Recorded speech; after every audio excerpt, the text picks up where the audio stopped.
नमस्कार दोस्तों, आज हम एक्सप्लेन करने वाले हैं एक नई और रोमांचक फिल्म को, हाउसफुल 5, जो कि 6 जून को सिनेमाघरों में रिलीज हुई है। ये फिल्म आपको ले जाएगी एक अलग ही दुनिया में, जहां हर पल एक नया रोमांच है।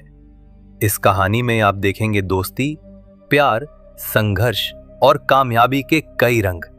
तो बिना देर किए चलिए शुरू करते हैं।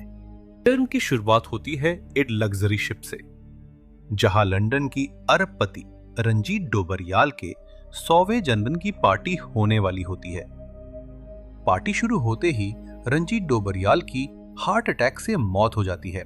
अब वहां के सब लोग इस बारे में बात कर ही रहे होते हैं, तभी वहां लूसी आती है, जो कि रंजीत डोबरियाल की वकील होती है, और वो सभी को बताती है कि रंजीत सर ने ऑलरेडी मरने से पहले होलोग्राम बिल तैयार कर रखी है।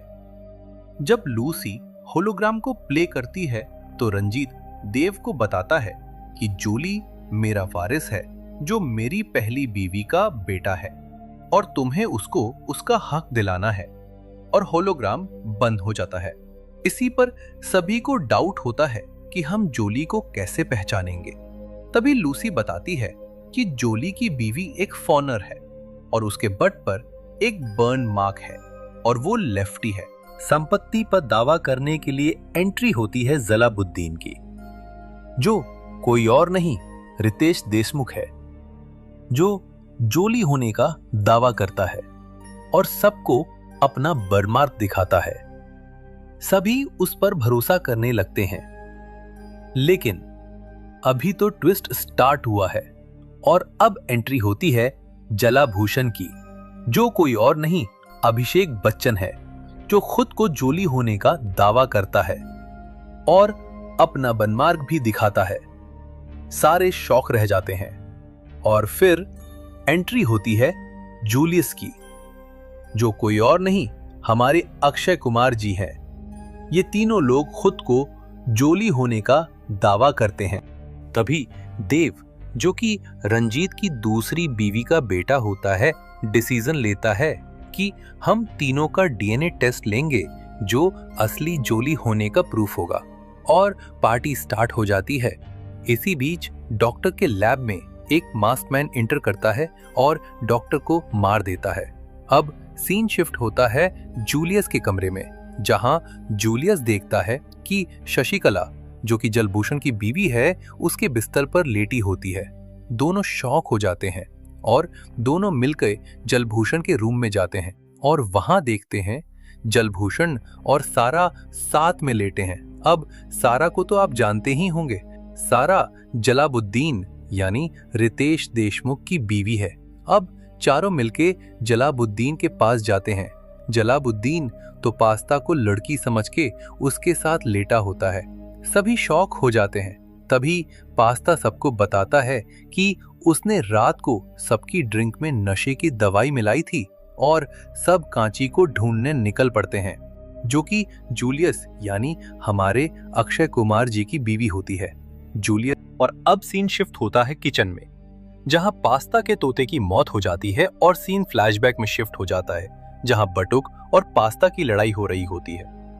तभी पास्ता के तोते की नजर जूलियस पर पड़ जाती है, जिससे वो अपनी मां का हत्यारा मानता है और वो बदला लेना चाहता है।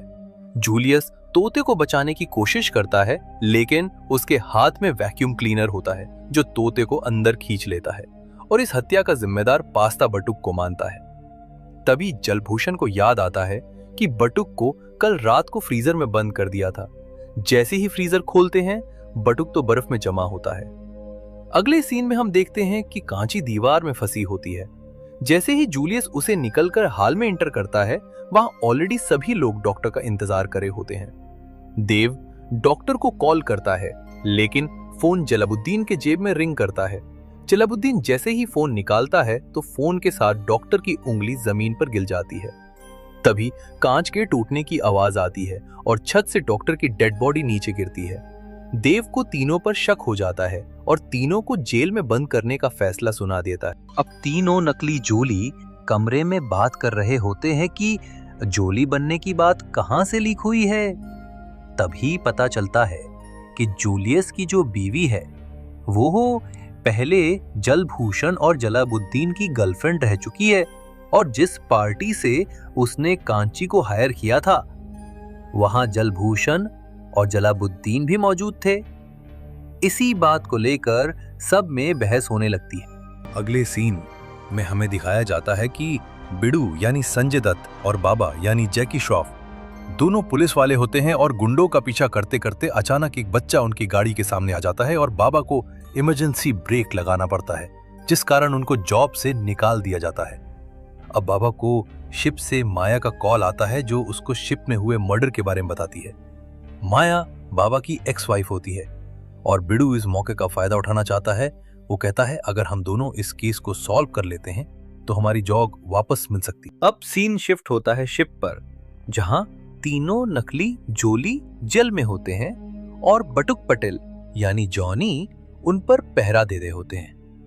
बटुक पटेल सो जाता है। अब तीनों मिलकर वाइपर की मदद से चाबियां निकाल लेते हैं और भागने में कामयाब हो जाते हैं।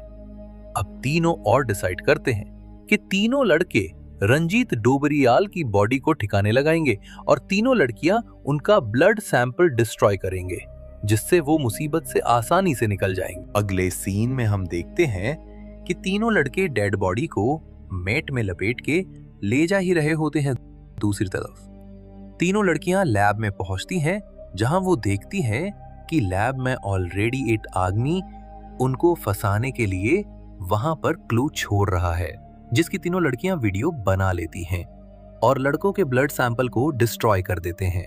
तीनों लड़के बचते बचाते डेड बॉडी को एक कमरे में ले आते हैं। अचानक दरवाजे पर कोई नॉक करता है, पर ये तो तीनों लड़कियां होती हैं। अब जैसे ही बॉडी को कबर्ड से निकालते हैं, वो बॉडी तो लैब वाले बंदे की होती है जिसे किसी ने मार दिया होता है, पर तीनों लड़के इस पर ध्यान नहीं देते और उसे रंजीत समझकर बाहर ले जाते हैं। हाल में एंटर करते ही सभी लोग उन्हें देख लेते हैं और यहाँ एंट्री होती है बिडू और बाबा की। अब तीनों लड़के मिलकर उन्हें बताने लगते हैं कि हम तीनों डॉक्टर के कातिल नहीं हैं और हमने कातिल को ढूंढ लिया है। पर जैसे ही उनको पता चलता है कि ये वही किलर है जिसने डॉक्टर का कत्ल किया है, वो शॉक हो जाते हैं और तीनों को जेल में डाल दिया जाता है।